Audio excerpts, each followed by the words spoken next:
தடகத்தின் மீன் காமத்தில் தடுமாறி தாமரை பூமீது விழுந்தனவோ.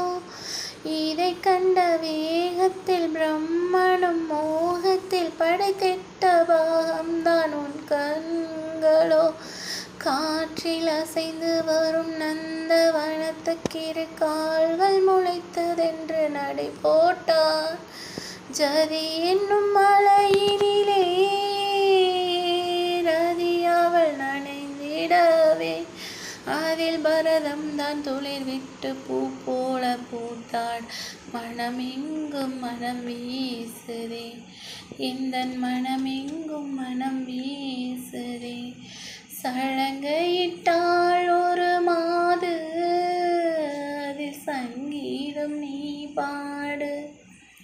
அவள் விழிகளில்